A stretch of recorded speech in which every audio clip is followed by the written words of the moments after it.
Hello dear friends, I am your friend Kunal. आज के इस वीडियो में मैं आपको बस बताने वाला हूँ कि ऐसी कौन सी चीज़ें हैं जो आपको एग्जाम के टाइम पे करनी है और कौन सी चीज़ें हैं जो आपको अवॉइड करनी है। ओके, सबसे पहली बात, आप प्रेशर लेना बंद कर दो। ओके, कोई टेंशन मत लो, रिलैक्स हो जाओ। पढ़ा है ना तुमने बुक, तो आ जाएगा एग्जाम। ऐसा बिल्कुल मत सोचना कि out of the box question आता है, ऐसा कभी नहीं होता है। ये बिल्कुल नहीं होता है कि कोई out of the box question आया, आउट ऑफ द सिलेबस आया। ये कंसेप्ट ही नहीं है भाई। तुम्हारे 12th के एग्जाम को, एचएससी बोर्ड के एग्जाम को, ये कंसेप्ट ही नहीं है कि कोई बाहर का क्वेश्चन पूछ ले। ऐसे होता ही नहीं है। जो भी आएगा तुम्हारे बुक के एक्सरसाइज के नीचे का ही आएगा। जो क्वेश्चन शायद से तुम अभी मेरे वीडियो स्टार्ट करने से पहले जो पढ़ रहे होंगे या फिर लिख रहे होंगे ना, उसी में से एक आएगा। ओके, तो उसका टेंशन लेना बंद कर दो।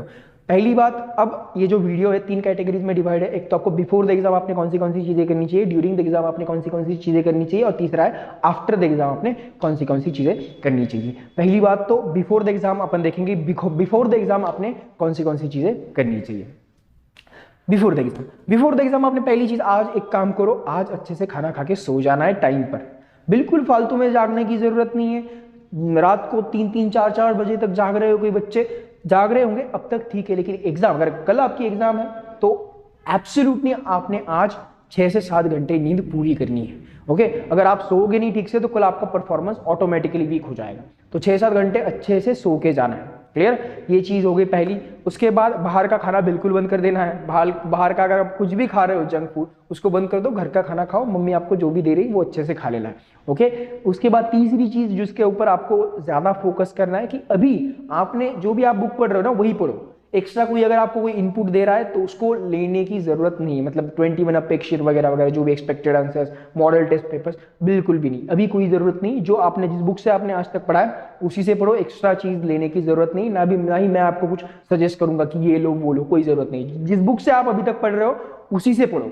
दोस्त इन्फ्लुएंस हो गए, दोस्त ने ये बुक ले लिया तो अपन भी ले लेते, बिल्कुल मत करना। जो भी अपने पास वही है उसी को पढ़ो, खत्म करो किस्सा। ओके, और एक चीज मैं आपको बताऊंगा कि पॉजिटिव रहो और कॉन्फिडेंट रहो। Okay, be positive. आपके हाथ में क्या है, पढ़ाई करना है।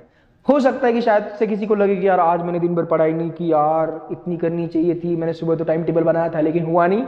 इट्स ओके, ठीक है ना, नहीं हुआ, लेकिन अब कर सकता है। जितना अपने हाथ में टाइम है उसको यूटिलाइज करो। जो नहीं हुआ, जो पास्ट है, जो हो गया है, वक्त निकल गया है, उसके ऊपर फोकस बिल्कुल भी मत करो। अभी भी बहुत सारा टाइम है, आप आज और कल सुबह पढ़ के भी अच्छे से पेपर लिख सकते हो, कोई डाउट नहीं। ओके, ये तो हो गई सारी बिफोर द एग्जाम की चीजें। ड्यूरिंग द एग्जाम जो है, एग्जाम के दिन आपने क्या कौन सी चीजें करनी चाहिए उसके ऊपर भी बात करते हैं। पहली बात, जब आप घर से निकल रहे हो तो आपने अपना हॉल टिकट, जो भी सारी चीजें, पेन पेंसिल, जो भी आपके एसेंशियल्स है एग्जाम लिखने के लिए, उसको ठीक से चेक करना है आपने साथ में लिए है या नहीं है। ओके, एग्जाम हॉल में जाने के बाद जो है आपने, एक तो मैं तो ये कहूंगा कि आप अगर 11 बजे पेपर है आपका तो 10 बजे आप एग्जाम सेंटर में पहुंच जाओ। ओके, ज्यादा लेट मत करना, 1 घंटा एटलीस्ट पहुंच जाओ जल्दी। कोई जरूरत नहीं 10:30 बजे तक घर पे ही रहना। क्या है, एग्जाम के हॉल के ऊपर अगर कुछ इमरजेंसी आ गई, कुछ दिक्कत आ गई, तो आपके पास टाइम रहना चाहिए। तो इट्स बेटर आप 10 बजे एग्जाम सेंटर पे चले जाना। ओके, वहां पे जाके अपना सीट नंबर किस हॉल में वगैरह वो सारी चीजें देख लेंगी। ओके, क्योंकि आपको 15 मिनट पहले ही एग्जाम हॉल में छोड़ा जाएगा। क्लियर, ये सारी चीजें हो गई। उसके बाद जब आप एग्जाम हॉल में जाओगे तो सबसे पहली बात आपने क्या करना है, अपने अपना बेंच चेक करके लेना है। जिस बेंच पे आपका नंबर है वो बेंच एक बार ठीक से चेक कर लो। शायद से आगे वाले ने, पीछे वाले ने कुछ किया होगा, कोई करेगा नहीं, लेकिन पता नहीं, दूसरे की मेंटेलिटी के ऊपर आप भरोसा नहीं रख सकते हो। अगर किसी ने कुछ किया होगा तो आप बेंच ऊपर से नीचे से ठीक से एक बार चेक कर लेना। कुछ दिक्कत आए तो आप अपने जो भी वहां पे एग्जामिनर वगैरह हो उससे बात कर लेना कि सर ये चीजें मेरे बेंच के साथ हुई है। क्लियर, ये। उसके बाद आपने एक और चीज पे फोकस करना है, आपका पेन। ओके, ऐसा कभी मत करना कि पूरे साल भर 2 रुपए या 3 रुपए का पेन यूज कर लिया और एग्जाम हॉल के एग्जाम को जा रहे हो तो पापा ने बोला महंगा वाला पेन ले लेना, तो ले लिया 100 रुपए का। ऐसा बिल्कुल मत करना। जो भी पेन आपने आज तक यूज किया है वही यूज करो। ओके, नेक्स्ट चीज, जब आपको एग्जाम हॉल में आपको आपकी आंसर शीट मिलेगी तो प्रॉपर उसको फॉर्मेटिंग कर लो। ओके, थ्योरी पेपर्स को प्रेजेंटेशन के मार्क्स होते हैं। ओके, अच्छे से पेपर लिखना है, ठीक से पेपर लिखना है। कुछ बोलते कि नहीं ये लड़कियों की चीज ऐसे, कुछ नहीं होता है भाई। प्रेजेंटेशन अच्छा ही होना चाहिए, प्रॉपरली उसको सारी तरफ से लाइंस, बॉर्डर अच्छे से होना चाहिए। प्रेजेंटेशन अच्छा हो तो ऑटोमेटिकली सामने वाले को भी, जो भी आपका पेपर चेक करेगा, जो भी टीचर आपके पेपर चेक करेंगे, उनको अच्छा फील होना चाहिए, so that they will give you easy marks. Clear, चलो ये चीजें हो गई। उसके बाद नेक्स्ट चीज कौन सी है, जब आपको क्वेश्चन पेपर आ जाए तो हो सकता है कि बहुत ईजी आ जाए और फिर ऐसा भी हो सकता है कि कुछ ज्यादा टफ लगे कि यार इसमें से ये चीजें नहीं आए, तो पैनिक नहीं होना है या फिर बहुत खुश भी नहीं हो जाना है। क्लियर, बहुत खुशी खुशी में गलती कर दोगे। ओके, तो आराम से रहना है, चिल रहना है कि ठीक है पेपर आ गया, कुछ क्वेश्चन में दिक्कत हो सकती है तो इट्स ओके, इट्स फाइन। जो आ रहा है पहले वो लिख लो, है कि नहीं, जो क्वेश्चन आ रहा है पहले वो लिख लेना।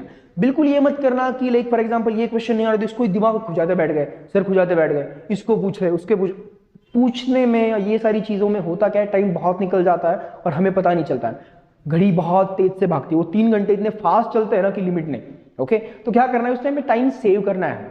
तो इट्स बेटर जो पहले आ रहा है वो सॉल्व कर लो। ये मिसकंसेप्शन या फिर एक गलत फहमी अपने दिमाग में मत डालना कि एग्जाम में जो है क्वेश्चन का जो सीरियल है उसी हिसाब से क्वेश्चंस लिखने होते हैं, ऐसा कोई जरूरत नहीं। आपको अगर 7 नंबर का क्वेश्चन पहले आ रहा है, आप क्वेश्चन नंबर 7 लिख दो, स्टार्ट कर दो। क्वेश्चन नंबर उसके बाद 4 आ रहा है तो 4 लिख दो, स्टार्ट कर दो। जो आ रहा है पहले वो सॉल्व कर दो। और अगर किसी क्वेश्चन को जगह फॉर एग्जाम्पल ये क्वेश्चन है यार, क्वेश्चन नंबर 1 में 4 थे, उसमें से 3 आ गए, 1 नहीं आ रहा है और आपको लग रहा है कि आएगा, तो उसके लिए जगह छोड़ देनी, बाद में लिखेंगे उसको। उसी टाइम लाइक दिमाग खुजाते हुए नहीं बैठना कि यार इसके आगे के फीचर्स क्या है, 2 आ गए बाकी के 6, कोई जरूरत नहीं, जितने आ रहे हैं उतने लिख दो अच्छे से। ओके, उसके बाद इनिशियल टाइम वेस्टेज को आपने अवॉइड करना है। अब बोलोगे सर इनिशियल टाइम वेस्टेज क्या होता है, एग्जाम हॉल में आ गए, क्वेश्चन पेपर आ गई, आंसर शीट सामने आ गई, तो ये अपने को ना बहुत चुल मचती स्टूडेंट्स को, तुम्हें क्या मुझे भी थी, है कि नहीं। तो हम क्या करते हैं, 3 बेंच छोड़ के अपना दोस्त बैठा हुआ है उसको हाथ करके पूछेंगे तीसरे दूसरे, कोई जरूरत नहीं है, दूसरे तीसरे कोई जरूरत नहीं। ओके, जो हमें आ रहा है पहले वो लिख लो, उसके लिए जगह छोड़ दो।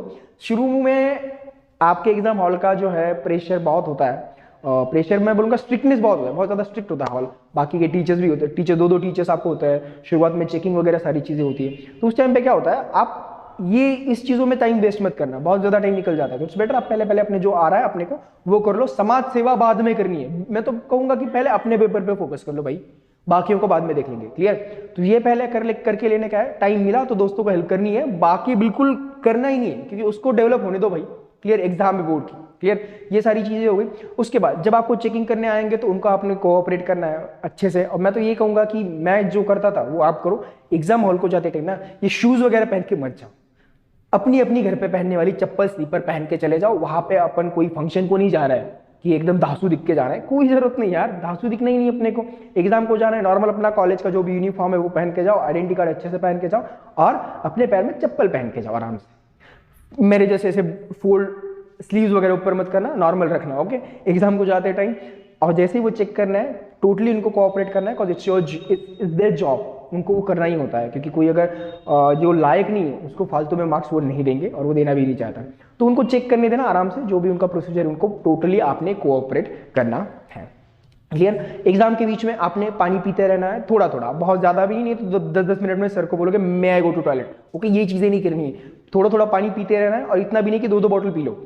ओके, तो पानी पीते रहना है और क्वेश्चंस अपने अपने हिसाब से अपने अपने आंसर्स लिखते रहना है। Okay, clear, that's it. During the exam में आपको ये सारी चीजें बता दी, उसमें 1-2 चीजें मैं और एक्स्ट्रा भी बता सकता हूँ। वो क्या है पता है, सप्लीमेंट अगर आप ले रहे हो तो उससे अच्छे से टाई करना है। हाँ, शूज को जैसे लेस बांधते हो वैसे मत बांधना है, वो छूट जाएगा, निकल जाएगा। प्रॉपरली उसको टाइटली जो है टाई करना है। उसके बाद सप्लीमेंट का नंबर अच्छे से कोट करना है। उसके बाद चेक करना है कि आपने सारे क्वेश्चन सॉल्व किए हैं क्या, नहीं किए। शायद से हो सकता है कि आपने जगह छोड़ी होगी, आपने सोचा होगी बाद में लिखेंगे, लेकिन आप भूल गए।